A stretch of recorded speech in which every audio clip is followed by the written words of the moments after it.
sort of get your inspiration going for working on your own story. The types of stories we're talking about today are mostly like fictional-ish, or mostly importantly, like not journalist type quality things. You don't necessarily need to be doing a lot of fact checking on these. So there's sort of two main formats that I think we're talking about. The first is more of a storytelling type format. So that is probably sounding more like someone, likely one performer at the mic, sort of either like reading something, recounting something. It could be a story from your life, your ghostly encounters. It could be something that you wrote, like a piece of fiction, a retelling of a folktale or like legend, something you've heard, campfire story sort of genre. And pieces like that, you can think about how you maybe want to embellish them with music, sound design, sound effects, that sort of thing. The other sort of genre of things we're looking at here would be more audio drama. And that's something where, you can present that various ways too. So that could be more sort of like realism when, there's pieces of radio you'll hear where people are sort of, it's fiction, but they're acting like this is something that actually happened.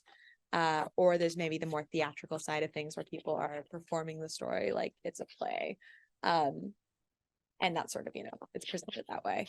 Likely in either of these, you might have multiple actors or performers. Though also, you can have a one-man show. People are maybe working off of a script, and music and sound effects can be used. Depending on what kind of piece you're doing, it might be like diegetic, which is when the sound is a part of the scene. So like if you're hearing music, it's because the character in the scene is listening to music. They're at the opera. Versus non-diegetic would be like, I am playing a piece of opera music over this scene that you're hearing unfold to add drama. So thinking about how you want to use sound and maybe the mix of sound that you want to use in your stories. So in those stories, there's a bunch of different stuff you could do. This isn't like a complete list by any means, but some things you might include be narration, performed scenes, sort of found footage recording, Blair Witch Project style, but audio, archival tape, which could be real archival tape or tape that you're claiming is archival, to sound that way. You could use interviews, again, real or imagined, phone calls, TV or radio. Maybe there's like a news broadcast playing that's important to your story. You can use sound effects, obviously, and music. Yeah, and a lot of the ways, if you're creating any of these things, maybe the way that you make it sound that way is through sound design, which Sean is going to talk about now.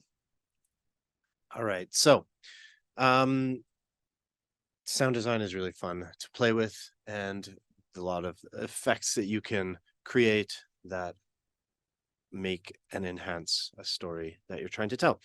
So some of these elements can be recorded practically, but sometimes that's not particularly convenient or even possible depending on what moods or atmospheres you might be going for. And so there's a lot of tools that you can use in a lot of audio software. So we'll specifically look at EQing, reverb, delay, distortion, and panning. But I'm going to give you a quick, real basic. This is maybe the one thing in my life that has ever resembled calculus math, and it's been beneficial to understand it. But it may sound complicated, but it's super simple. So watch this. Sound travels just like a ripple in water. When you make a sound, the sound travels through space, through the molecules in the air, just like water. And if you look at it from the side, it appears like a sine wave, right? Just like that. There's a couple important things with sine waves or with sound. One is the frequency. Frequency is measured in hertz, which is the number of times per second. A high-pitched sound will have a very high hertz or a large number. Low sounds will have a very low number as well. So if you look here, here's a low one.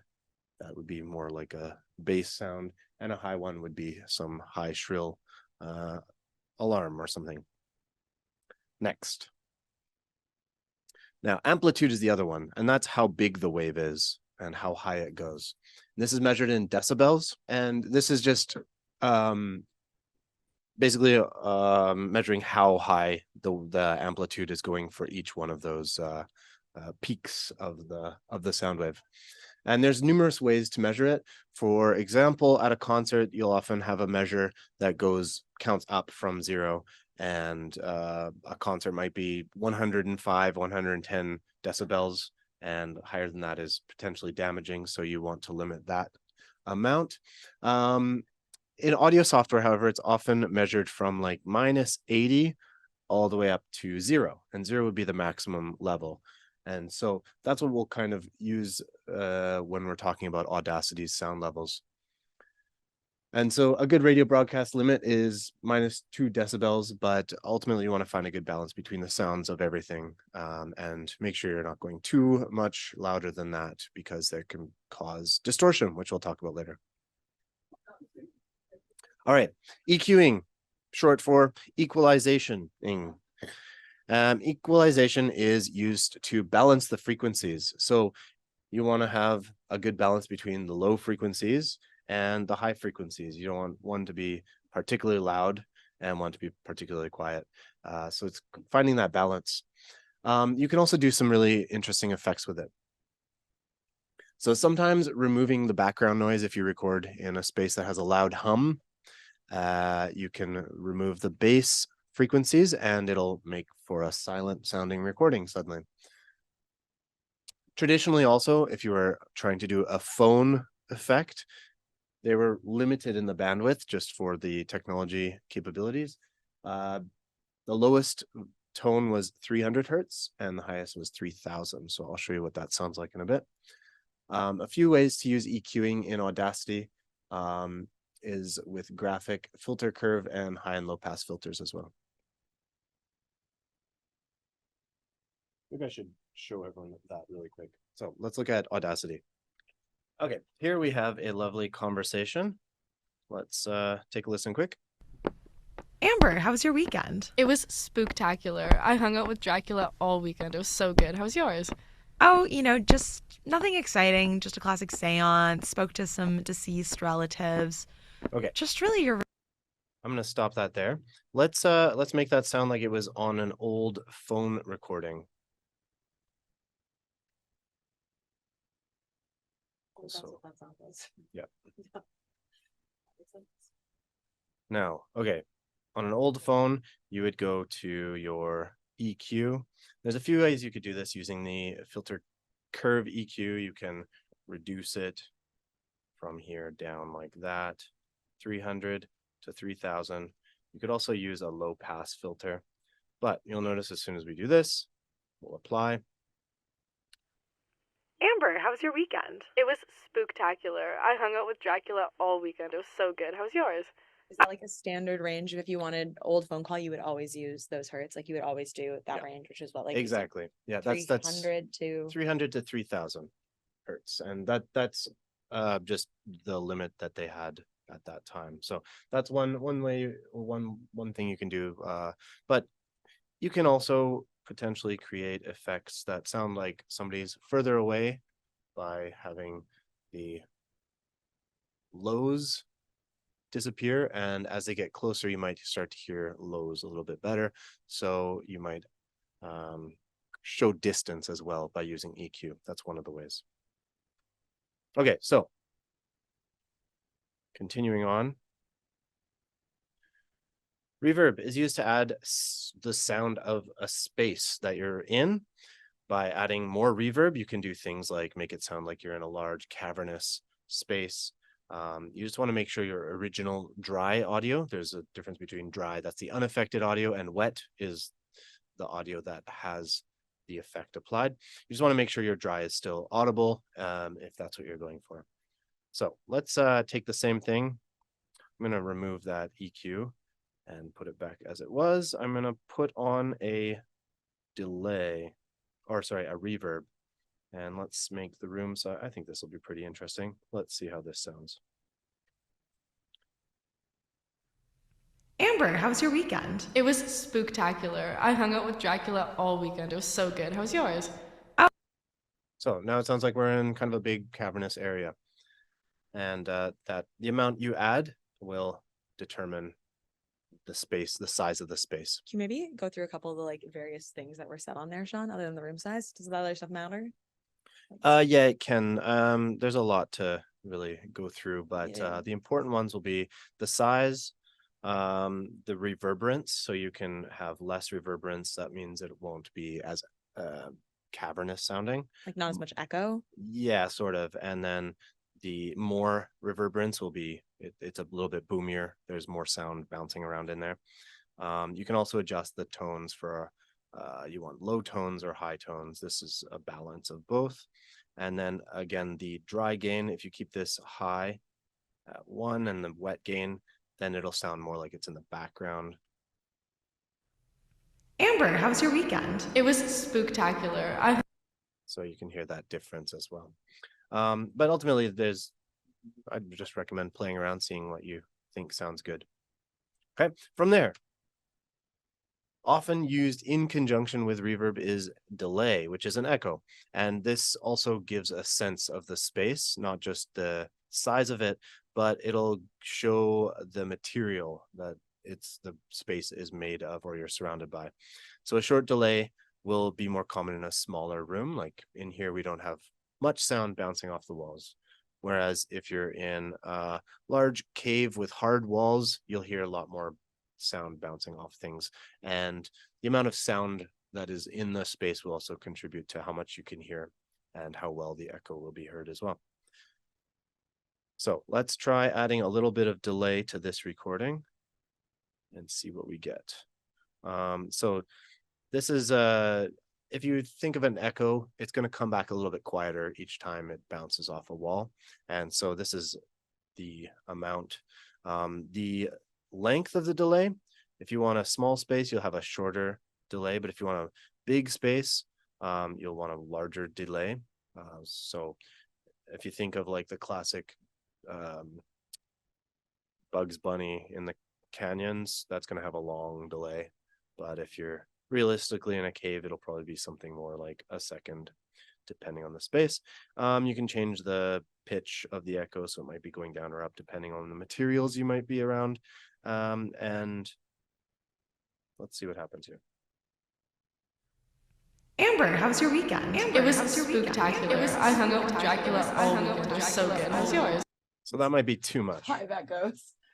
Let's see with a little bit less.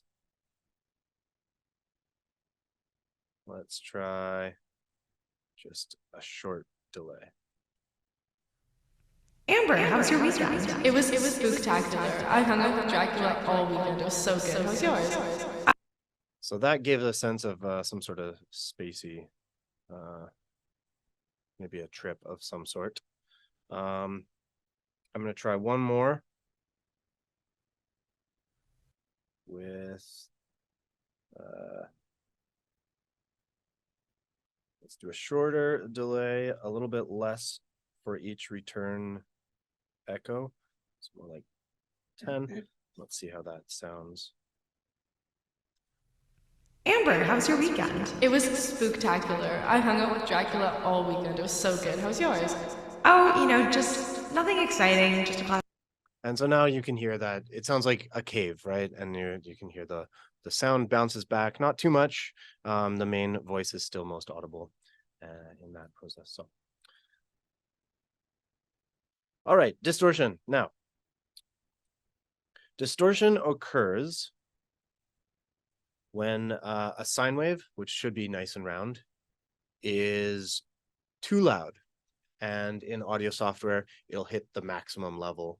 And at that point, it'll no longer be a nice round sine wave. It'll be a flat sound wave.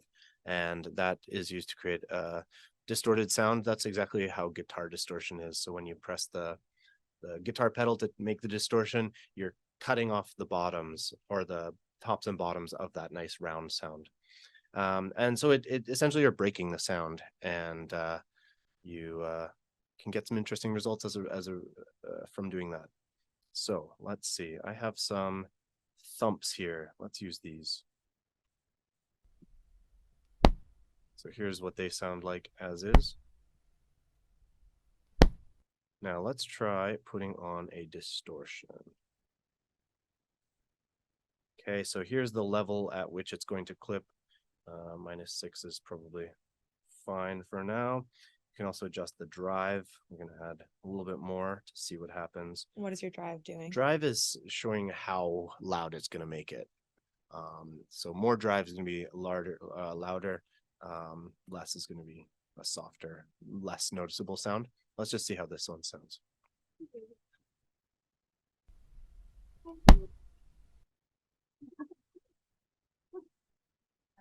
I didn't notice any effect.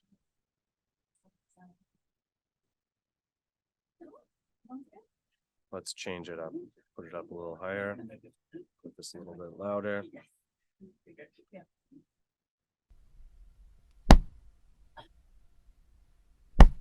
So in this case, it's mostly just adding volume. But let's see if we add a reverb to this.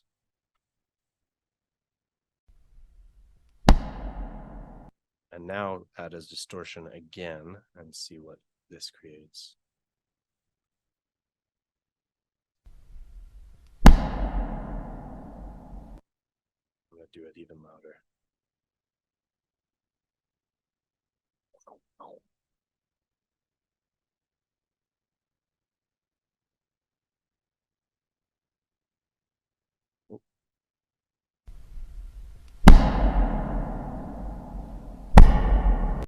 So essentially we can create louder sounds, bigger, more interesting bangs, and it'll give a better effect. All right, with that, last I was going to mention is panning, and this is used to determine location on a left to right spectrum. This is the stereo spectrum, and you can use in a lot of software, you can use automation or envelopes to create motion. So where it starts in the left ear and then it goes over to the right, you might have it go back. And you can use this in combination with the EQing, the reverb, and the delay, and you can make sounds appear further or nearer, and you can have them move across the room, maybe from a far distance to a near distance.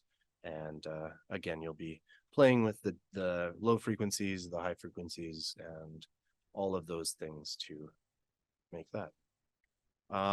There's tons of other things you can do in Audacity and in most softwares. And so it's fun to play around with those. One thing that we can do, actually, let's take this sound that we were just using. I'm going to take this one. I'm going to copy that over here, and I'm going to reverse it. Where is it? Reverse. What we can do now, if we line this up together, you can have really interesting effects, like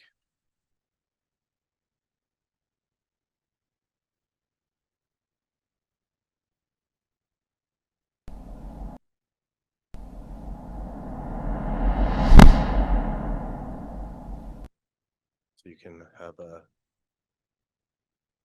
I don't know, build up to a sound, and playing with things like that. Maybe you take the conversation. If you don't have if you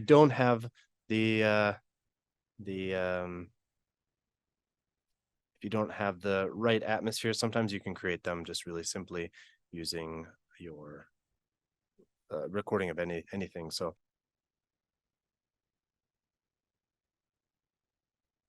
okay, speed. Sorry, that's what I meant. That's why it was weird. Okay, we're going to change this to minus 90%. And so this will make it a lot longer. And let's change the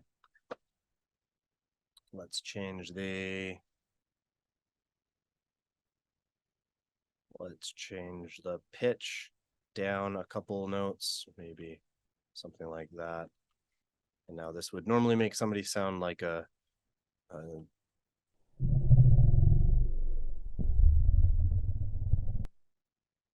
don't know what it would make them sound like. Hang on. Let's put on a delay.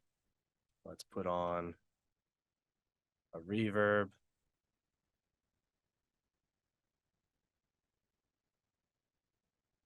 Maybe it's too low. It might be too low in the frequency. So let's maybe just undo one of those. Change the pitch up. Let's say plus 50. Can you explain what you're doing? I'm doing all these effects. So basically everything I just did, I'm applying them again. Yeah, and let's see how it sounds.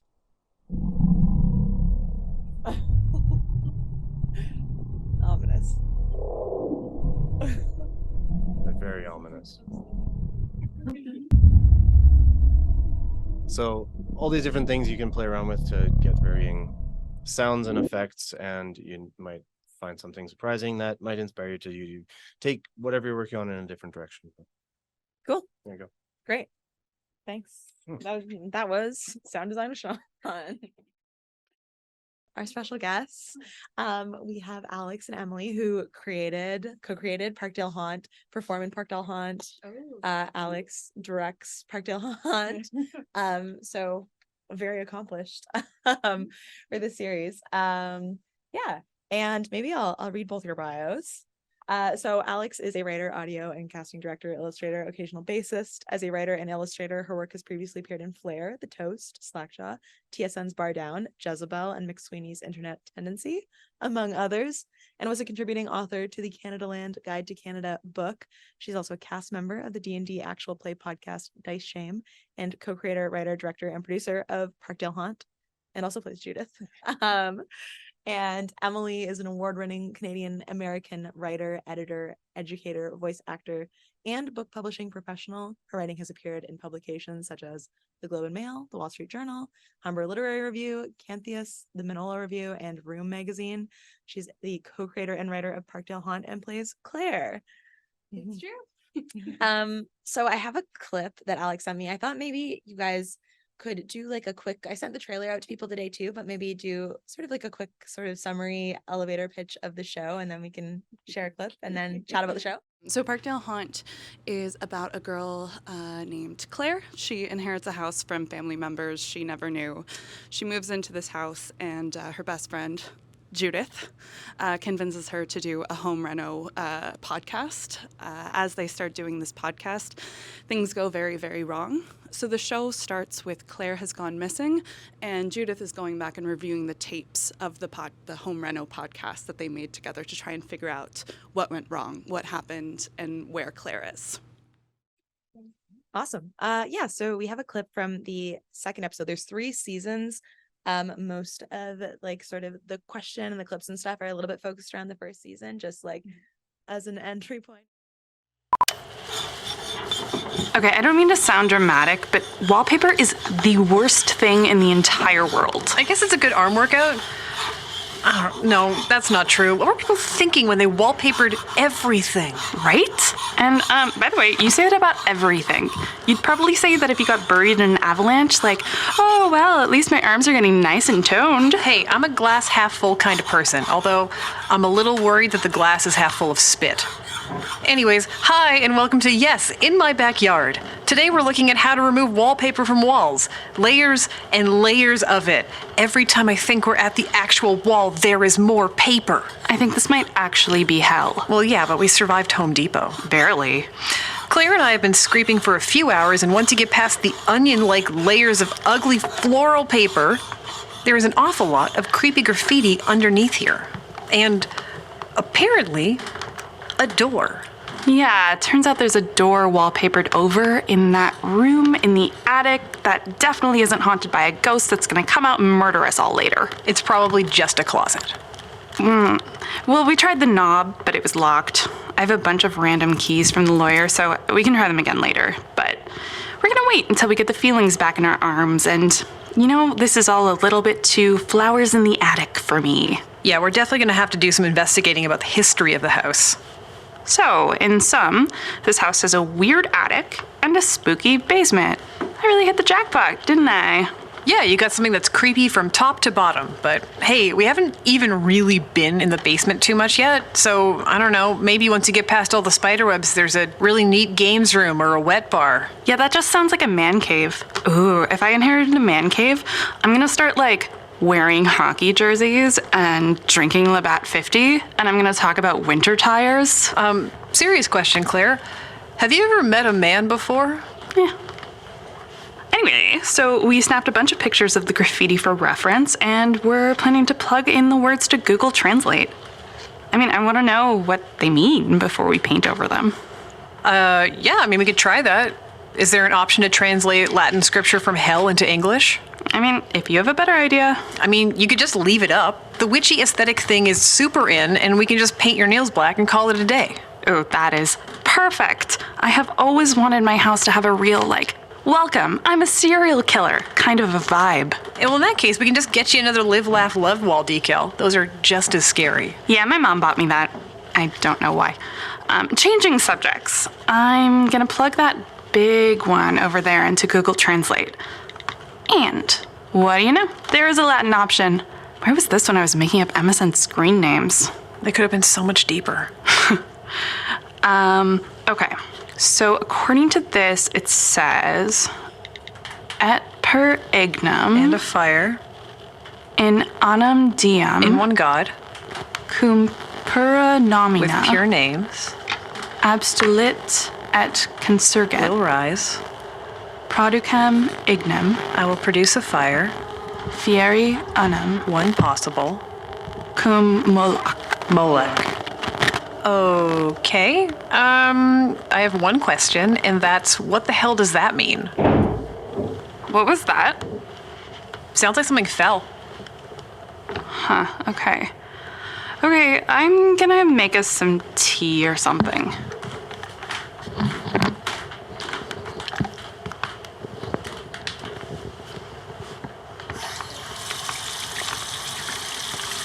Ew, stupid house centipede.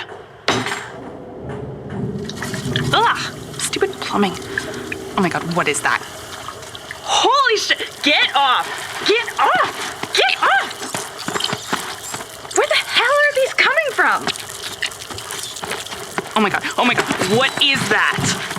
Holy shit! Get off! Get off! Claire, are you Get okay? off! Hey, what's going on? Oh my god, what is going on in here? Just get some Raid or bleach or like a flamethrower or whatever. Okay, oh my god, I hate this. There's so many house centipedes. Why do they have so many legs? Nothing needs that many legs. How are there so many of these? Did they come out of the sink? How do they fit in the pipes? Are they off me? Can you check? Yeah, I think you're fine. I think we're out of bug spray. Oh, okay, let's not use that sink for a bit because clearly it's just some sort of horrifying nightmare place, and I don't know about you, but I think I want like a glass of wine or like the entire bottle. That is a good idea.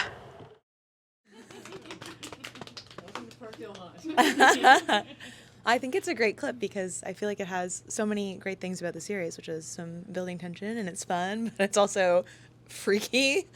So yeah, and I have questions about all those things. What was your background with audio production before this coming into it? And then what made you want to make this? I had a radio show in high school, and that is it. I started in audio when I was 15. I got access to a community radio station in Sudbury. I don't know why they let a 15-year-old do that, but they did. Thanks, guys. And then from there, I just started getting really into audio. When I came to Toronto for university, I went to both those went to U of T. I started at CIUT and spent a lot of time there, and then I got heavily involved in audio stuff. I moved into post-production once I graduated. Through a winding path, and then now I work at a recording studio in Toronto, doing directing and casting, and yeah, so I've been basically doing audio kind of nonstop since I was 15. But I will say that the when it comes to the technical side of the show, that is Ian Bodie, who is sort of like the third part of how the show is made, who is obviously not here, but yes, he is the audio guy, and then I don't know, I'm like the I don't know what I do. I'm the bridge. Alex slammed into my house and was like, "We're making a thing."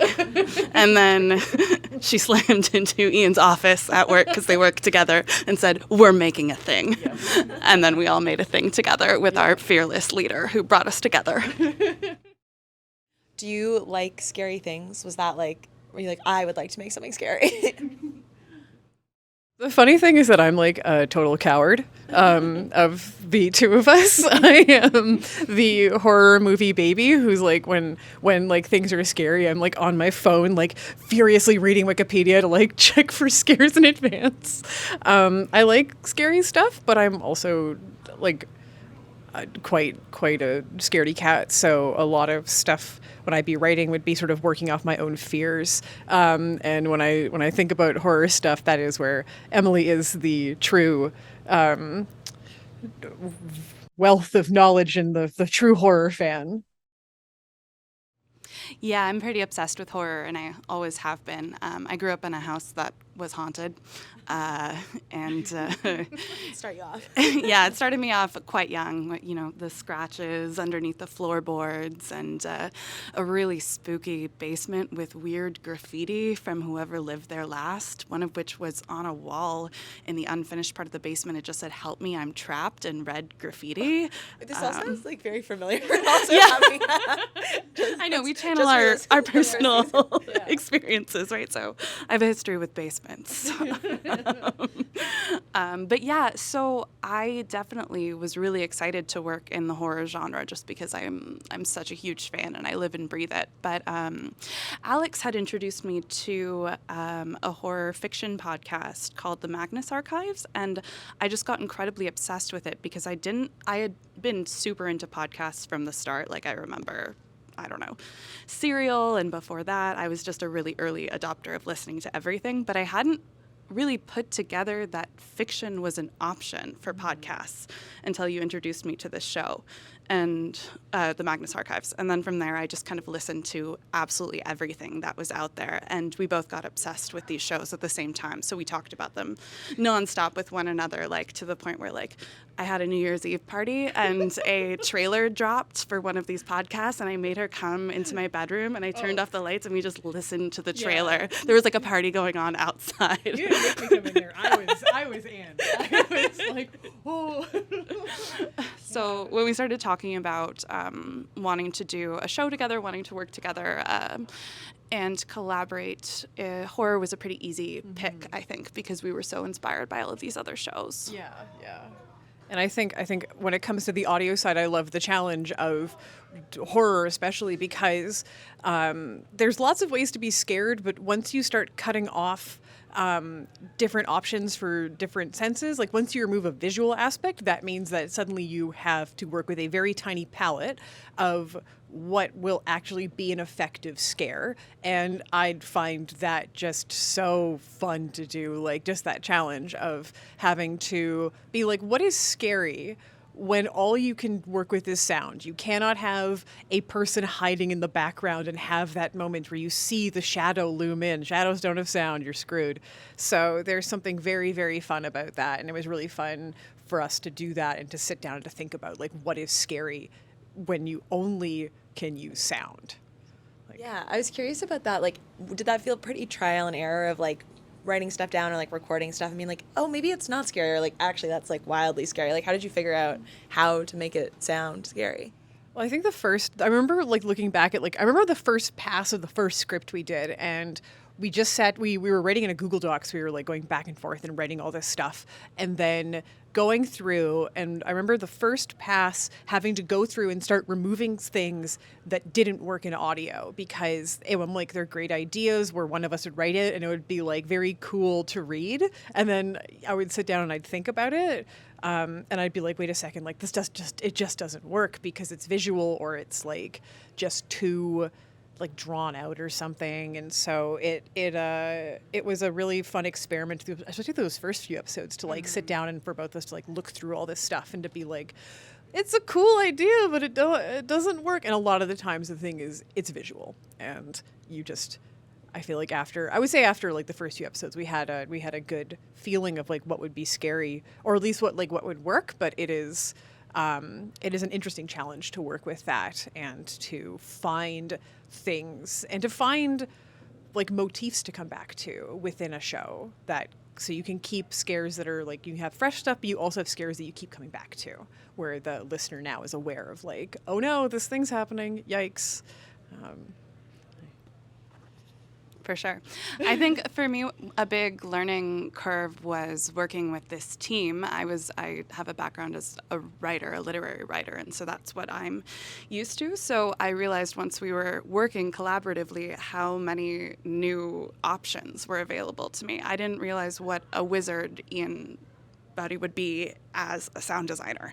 Like when we were like centipedes, I was like, yeah, but how could we ever do that in audio? And he really, like, you two worked together to make that happen. So it was, as a writer, it was really inspirational, because once I started working in this medium, it really, despite the fact that it's like, it is taking away visual and it's taking away certain things that would work in literary fiction, but it opens up a whole new world.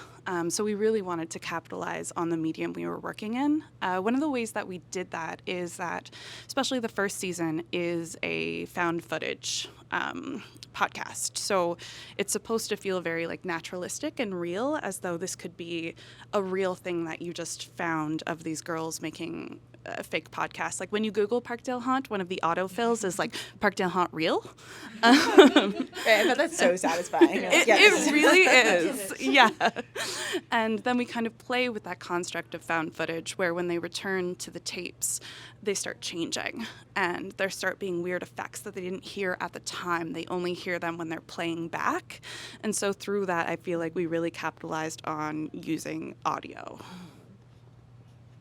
Yeah, I'm like, with that, I was curious, especially Emily, like, if you love horror, if there was things that are like tropes or things that you sort of like love in horror that you're like, yes, like we want to do that, but then had to be like, okay, but how does that change when we're doing audio instead of visual? Especially something like a haunted house thing, like which is sort of the basic idea of the show.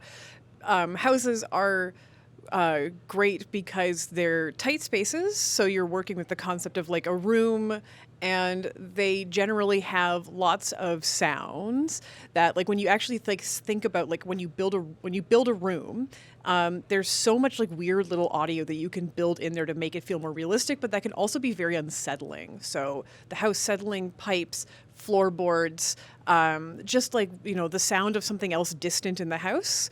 And I think that like when you're building something, like trying to build a thing that's in audio for horror, but I think also anything in general, thinking about space is so important. And I think, again, I feel like we're going to say this a bunch. Ian did an amazing job building all the different rooms in this house, building separate profiles for each one, both like daytime and nighttime options. That gave the house a grounded feel and also a lot of life, and also gave a lot of room for it to be very scary. Because if you've ever just been alone in a house late at night and you just like listen, there's something so terrifying about the silence, and then like one thing happens and you're like, oh no, that's when the murderer's gonna come in. So it's yeah. Totally. I'm gonna jump ahead a little bit because you brought that up. I was really curious about like your setup for recording everything. Were you doing it all just sitting at like in the studio recording it all that way, and then everything happened after? Or was there a mix of like doing some stuff more practically in spaces? We recorded everything in studio. We recorded at Pirate Sound for the whole show. And which was great. I would like to, sometimes I like to joke when people are like, how do you make the show sound good? I was like, first find a professional recording studio. It does help. So we recorded there. No, it's not the only thing, but it does help, I will say. But we recorded there. We would record kind of haphazardly, I found, schedule wise, especially for the voices. We did all the voices first.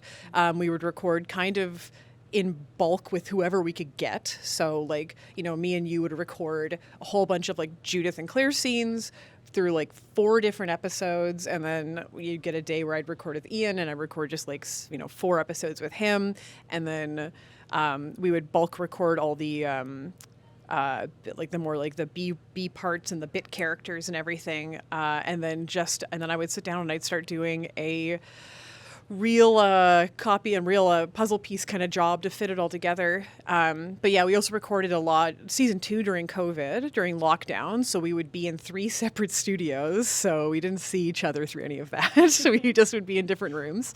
But yeah, we would record in person together. And I think that gave a lot of like life to the performances. When it came to sound design, that came all separate afterwards. So we did not do any real sound design in studio, except for a couple things in season 1. I think I had Ian tackle me once, which is I don't recommend this. It's like really funny, and the recording of it's like I'm just cackling the entire time. But he's got like 80 pounds on me. He hit real hard, and I tackled him though. So, and then we in no way recommend this. no, don't do what I did. It's a terrible Practical idea. effects are amazing. Practical effects are so, oh my god. Please do not have your sound designer tackling the director. It's fine. We both survived. Our ribs are great now. No, we did. There's only a couple things that we did that were like practical in the recordings, and mostly that was for sound when it came to space versus like any sort of sound design.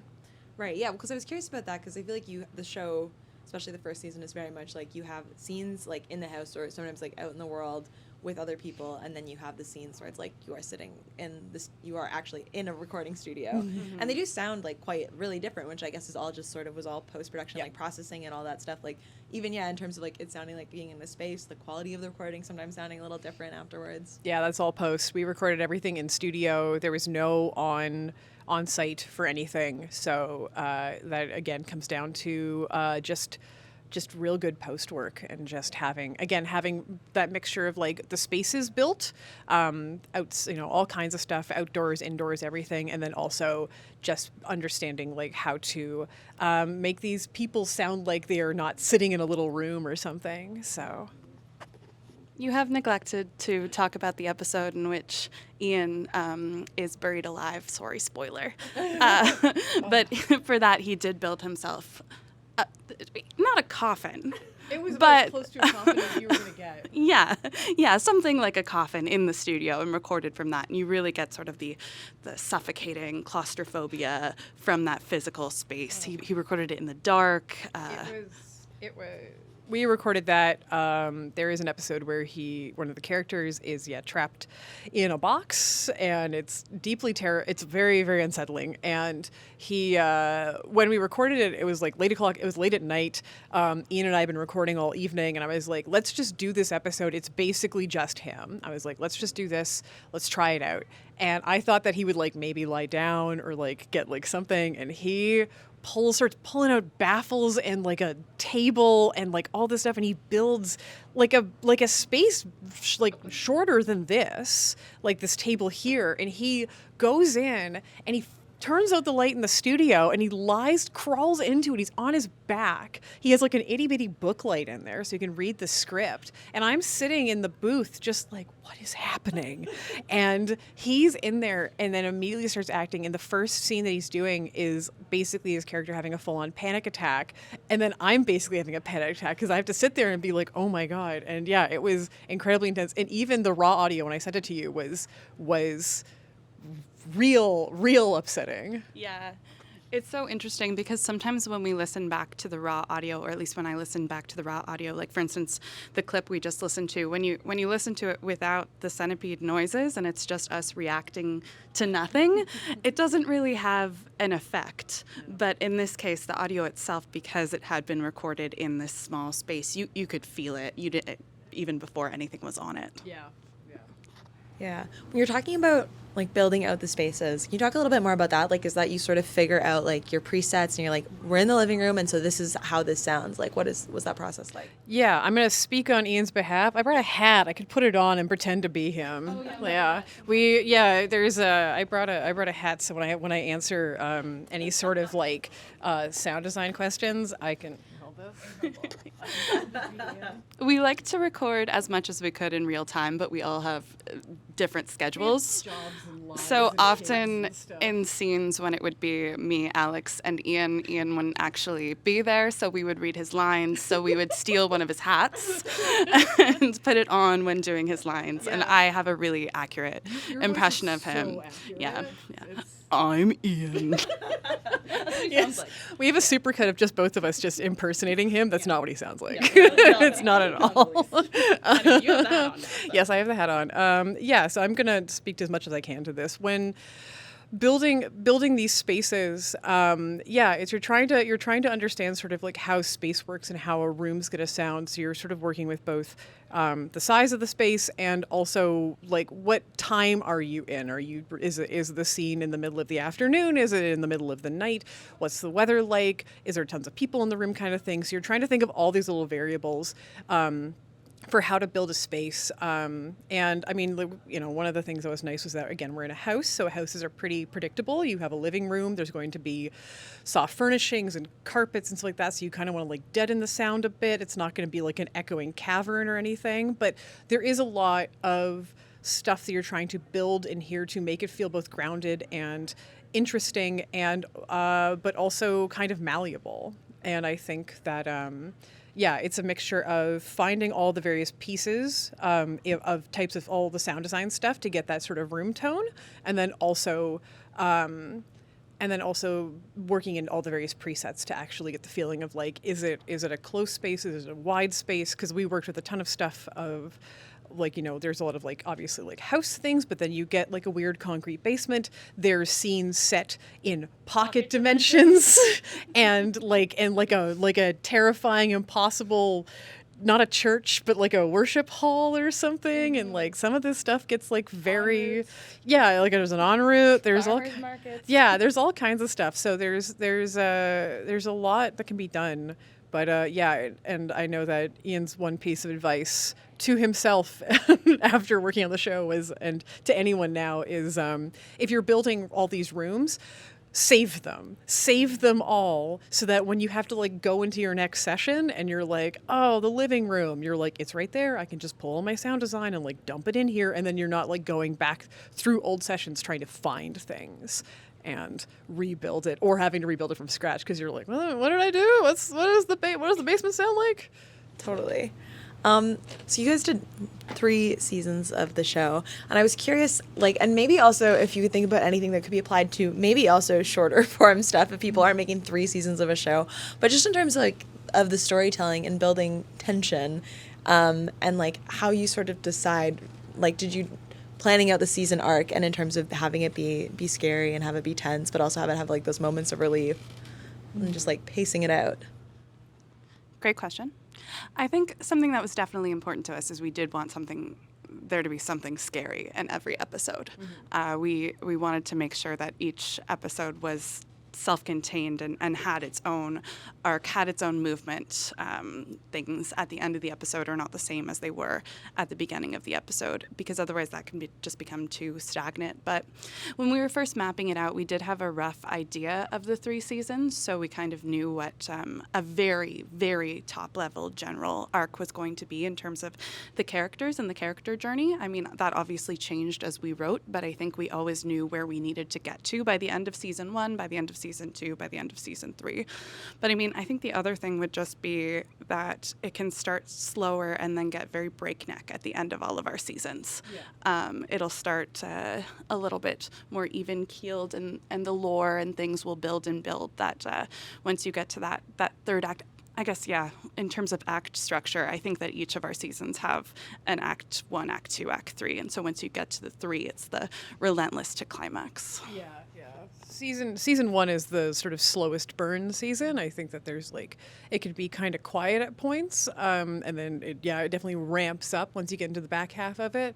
And then even through season 2 and through season 3, it's the same sort of thing on a wider scale. Season 2 takes everything from season 1 and ramps it up again, and by season 3 we're going, it's all cylinders are firing by season 3 because we've established the threat, and oh no. You know what I would add that we talked about a lot, though, is that even as that all of that was happening, all of that plot was happening, it was important to us to also take rests to have character moments, because the show is very plot driven, but it's also very character driven. It's very much about the friendship between the characters, between Judith and Claire, and then as their relationship with Owen, who's sort of the third main character played by Ian, evolves, the relationship between Judith and Owen. I was about to say Judith and Ian, but we are not our characters. So we made sure to have moments of quiet as well, where we're just reconnecting with those characters to make sure they feel like real people, because something that was really important to us in terms of our ethos of storytelling was we wanted it to be, what if a haunted house horror movie happened to you for real, like you, in real life? What would you do? How would you act? What snacks would you eat? What would your friends try and do to support you during this time of you dealing with the supernatural? Like, we didn't want it to be this far off universe. We wanted it to be like, no, what would me and Alex do? Like, how would we act? How would our friendship go through something like this? So it was important to also incorporate those kind of quieter character moments throughout. We wrote some promos and I recorded them at work recently just for like generic promos. And one of the things, having to like sit down and like write a promo for the show for the first time in ages, one of the things I ended up putting in there was like, how far would you go for the people that you love? And that's kind of in the end, like sort of the guiding light of the show is there's the spooky stuff and the horror stuff and everything, but it is about these people, these three people especially, going through it and going through it together. And what does that do to their relationships? Yeah. When you talk about like also wanting it to feel like what would you do personally, like I think the show does really well that I'm sure was really hard to do is like having it be scripted and a lot of people like reacting to crazy things and still feel pretty real and not almost also just people being like, oh my God, you know, like it's but I'm sure that was challenging to do. I'm curious about that. I know we think we'd all done like a little bit of acting before, but like none of us were like, I've been acting for years and all these dramas and everything. But we'd all done a little bit of stuff before, at least. I think you've done the most. Maybe? High school. You're doing more than me. I did like stand-up comedy. I mean, I was in Footloose in high school. Hell yeah. It's amazing once you can get in that headspace what you can do and what you can get in the booth. And I think, you know, I think Emily and Ian definitely knocked it out of the park. Everyone on the show did. It was like phenomenal to work with everybody. And I always think about one of the best examples of that is episode 13 in season 2, which is if you listen to the show, listen to season 2. There is what I always like to call, there's one episode that's a Claire episode, there's a Judith episode, and there's an Owen episode that sort of highlights like their stuff. And 13 is the Claire episode, and Emily's performance in it is so good, and it's such a difficult performance because the emotions are huge. They are ping-ponging back and forth from like just pure like shrieking panic to like just the absolute like sickly sweet like just friendliest person and like within moments. And you were just doing that in the booth like just straight. Like, you would just take a breath and then just shift back in. And I'm like, I can do that. Damn. I do think when it comes to acting, it does help when you're writing for yourself. Yeah. So we do know each other's, strengths, etc. So we're able to play to that and play to those strengths. But something that is great is having a director. So when acting, I told Alex when we first started, I was like, okay, I'm going to give this a go as acting. But again, my acting resume of being an extra, the chorus, in the chorus of Footloose in high school does not make me an Oscar award winning actor. So I was like, you can cut me from the show. If I'm ruining the show, like, it's fine. But we wrote it for ourselves. We wrote our own parts. And then once we got into the studio, I was able to trust someone else to kind of give me some guidance until I got more confident. But something that I think that we did was just that recording as much as possible live with one another, so that we did have someone to play off of. I've recorded for other shows since, and it's just me alone in front of my computer, and I will say that is quite a bit more challenging when the only person I have to bounce off of is my cat, and he's just like, what are you doing? On the point of like writing for ourselves, and like I'm a casting director by trade, and you can write to your actor, or you can write something and find an actor. Yeah. And in this case, at least for our mains, we all, again, our characters are not ourselves, but we all know each other's strengths and each other's abilities and what we excel at, and like what are things that we kind of struggle with. So that really does help kind of like set up things that we know that each of us can do. and then yeah, whereas with like a lot of the sort of the B characters, that's where we did more of like a casting kind of thing, or at the very least like sort of like altered characters sometimes a bit to like fit the voice. So but yeah, I think it was fun. It's also great having someone direct who knows you so well. Alex and I have been friends for a very, very long time. And I would always go into, as an actor, I have a harder time emoting anger than I do sadness. So whenever anger would come up, Alex would be like, "No, Emily, you sound sad. You sound like you're about to cry." And then I just remember this one time she was like, "Okay, Emily, here's what I need you to envision. You're playing the video game Elden Ring," which is the only time that I really swear. Like, I get so mad. And I was like, yeah, this is the only director in the world who would know. Emily, think about Elden Ring and do this. Oh, gosh, that's true. What was the full sort of production process for, like, let's say, first season?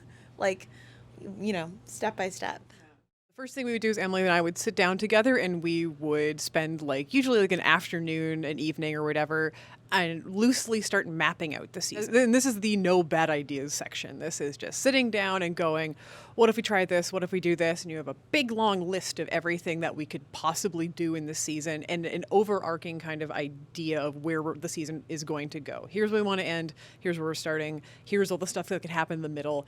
Now we start writing. And then once we go into scripting. Scripting would usually be sort of like a very sort of like back and forth piecemeal kind of thing, just writing chunks of stuff, feeling it out until we would get scripts, which would generally end up being about somewhere between 17 to 25 pages long, depending.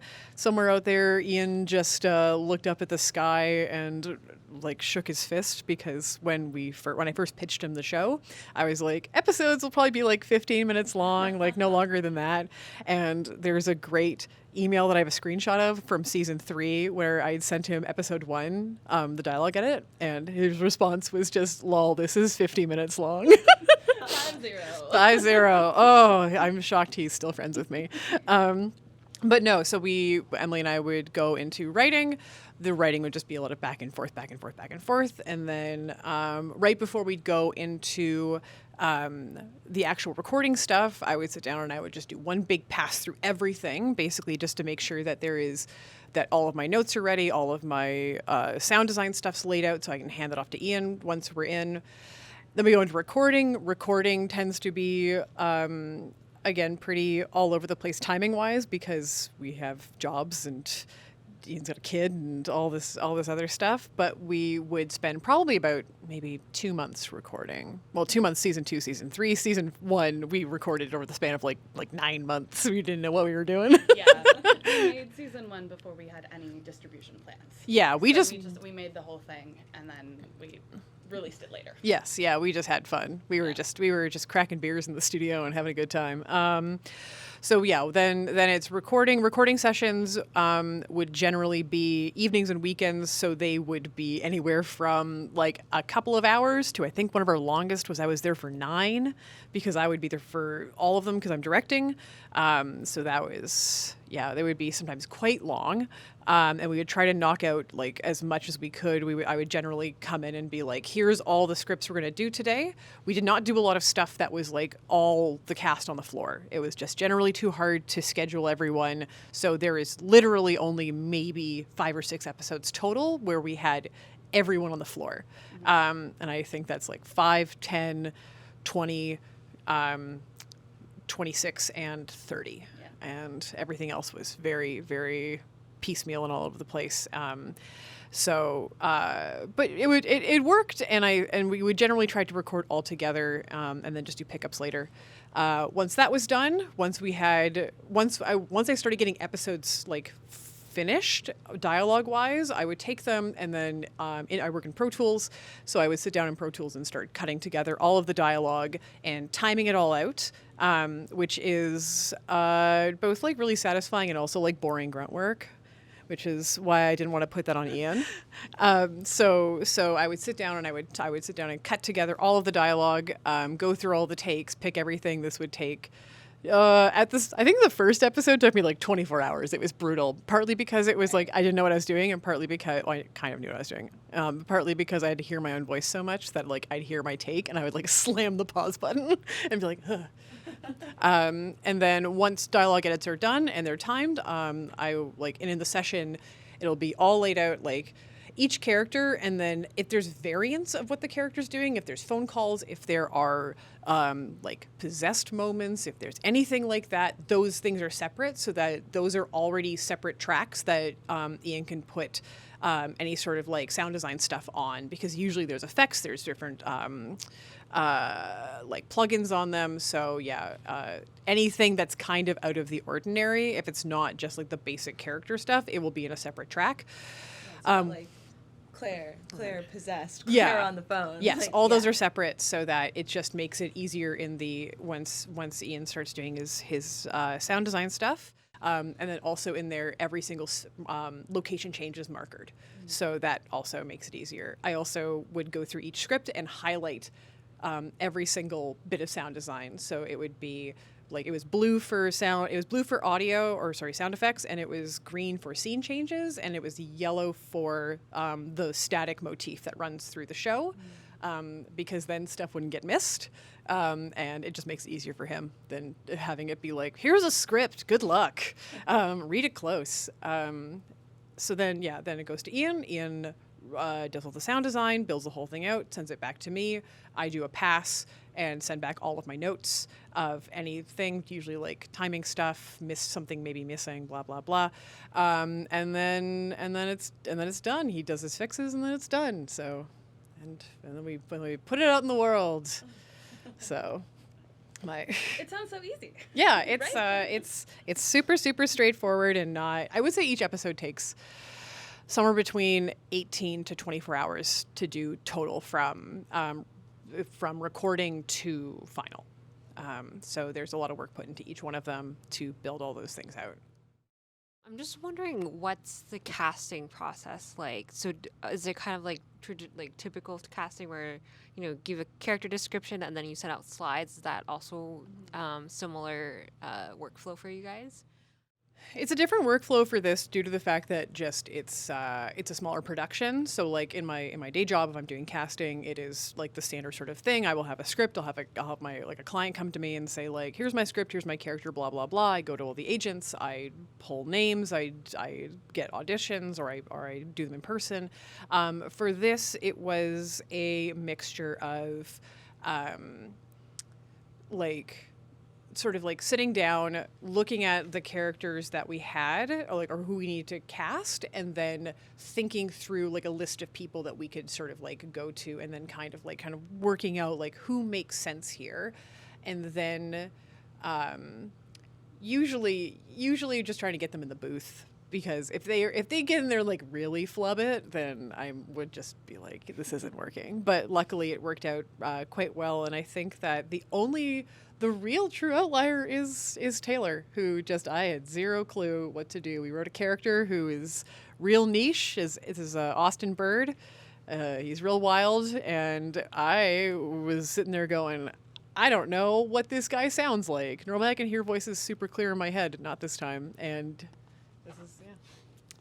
Yeah, because I think that was the only actor who we cast on the basis of, I was like, Alex, this guy's doing this, and he's going to be great. and Alex was like, sure, I trust you, but I have no idea who he is. Well, you'd met him. I met him, but I didn't know him. But yeah, it was a little bit more informal for Parkdale Haunt because we were kind of a friends and family production. Yeah. So we did a lot of pulling in people we knew and calling in favors and that kind of thing.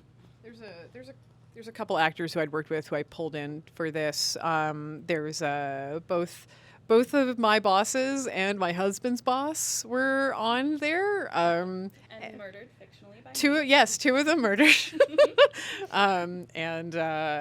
It's especially like lots of the bit parts because again, like I work at a recording studio, there'd be moments where I'm like, I need like 3 lines, and I would like walk in and be like, get in the booth, and like just like drag a coworker in and be like, go read this line. So, I'll ask one last question, which is like, broadly, do you have any like great tips or insights you learned making this, that if someone was beginning in the world of audio horror you would really recommend? My advice is always to just do it, because I had no idea what I was getting into, and through the process of doing, learned so much. And I think the most important thing is to just be fearless and don't worry about being a perfectionist to start. You're going to learn as you go, and you're going to get better. And otherwise, you'll just be paralyzed and never make anything. So just do it. I've actually talked to like a number of people about like I've gotten the question of like I have this like what do I do? I want to make a show and I want to me and my friends decide to do something, but like it's tough and blah blah blah. And I'm like, find the right people to work with and know that this is going to like always be a thing that requires like a lot of communication. There are times where you're going to have to be more of a professional, like everyone involved, and like that's always the kind of like, and so find good people to work with and be communicative about what you need and about the things that are good, like not just the bad things, also the good things. Like be kind. I think it's very easy to get caught up in like being like, I don't know, people. I've talked to people where they're like, oh, me and my friends want to make a show, but like I don't know what to do, and they're not doing anything. And I'm like, have you tried talking to them? They're like, no. Like, then go talk to them. But yes, I think if you want to make a show and you want it to be like a collaborative effort, find people who feel good to work with. And that will make the process so much easier. Because if you're struggling there, then you're going to be struggling the whole time. So I am very lucky. I'm very lucky to be working with Emily and to be working with Ian and all the other people. But that's my advice, because I've talked to too many people where they're like, me and my friends made something and none of them showed up. And I'm like, well, maybe talk to them then or find new friends.